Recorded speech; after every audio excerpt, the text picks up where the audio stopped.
दोस्तों, विपक्षी नेता राहुल गांधी ने संसद द्वारा पारित विकसित भारत गारंटी फॉर रोजगार एंड आजीविका मिशन यानी ग्रामीण विधेयक, जिसे जी राम जी या वीबी जी राम जी विधायक कहा जा रहा है, की कड़ी आलोचना की है।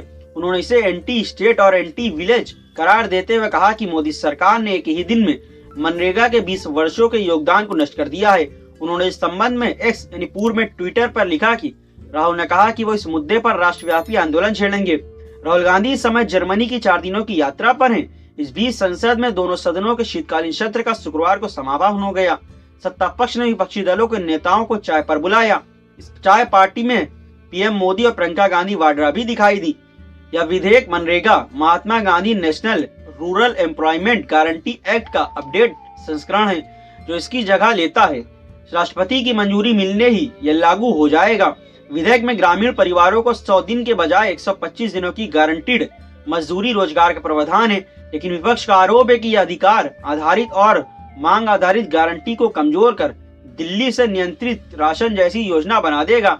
आगे राहुल गांधी ने कहा कि यह विधेयक संसद में बिना उचित जांच के जबरन पास कराया गया। विपक्ष की मांग थी कि इसे स्टैंडिंग कमेटी को भेजा जाए पहले, लेकिन उसे खारिज कर दिया गया। ग्रामीण सामाजिक अनुबंध और बदलने वाला कानून करोड़ों मजदूरों को प्रभावित करता है।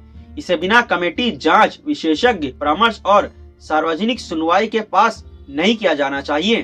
कांग्रेस नेता ने मोदी सरकार पर हमला बोलते हुए कहा कि कल रात मोदी सरकार ने एक दिन में मनरेगा को 20 साल का नष्ट कर दिया। वीबी जी राम जी मनरेगा का रिवैंक नहीं है, यह अधिकार आधारित मांग आधारित गारंटी को खत्म कर दिल्ली से नियंत्रित राशन जैसी योजना बना देता है। यह डिजाइन में एंटी स्टेट और एंटी विलेज है।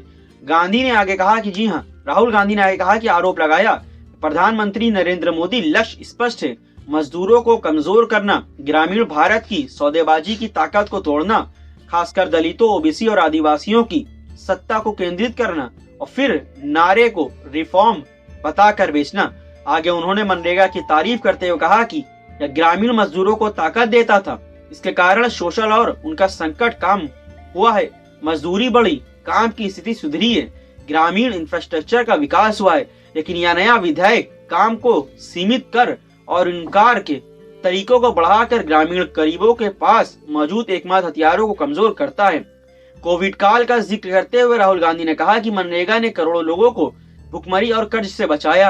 रोजगार कार्यक्रम को राशन करने से सबसे पहले महिलाओं, दलित, आदिवासी, भूमिहीन मजदूर और गरीब ओबीसी समुदाय प्रभावित होंगे। नेता विपक्ष राहुल गांधी ने सरकार को चुनौती देते हुए कहा है कि मनरेगा दुनिया के सबसे सफल गरीबी उन्मूलन और सशक्तिकरण कार्यक्रमों में से एक है। हम इस सरकार को ग्रामीण गरीबों के आखिरी डिफेंस लाइन नष्ट नहीं करने देंगे। यह मजदूरों, पंचायतों और राज्यों के साथ खड़े होकर इस कदम को हराएंगे और राष्ट्रव्यापी मोर्चा बनाकर इस कानून को वापस करवाएंगे। विधेयक लोकसभा और राज्यसभा में विपक्ष के भारी हंगामे के बीच पास हुआ। विपक्ष ने महात्मा गांधी का नाम हटाने और राज्य को वित्तीय बोझ डालने का भी आरोप लगाया है। सरकार का दावा है कि यह विकसित भारत 2047 के विजन से जुड़ा सुधार है, जो ग्रामीण रोजगार को इंफ्रास्ट्रक्चर और आजीविका से जोड़ेगा।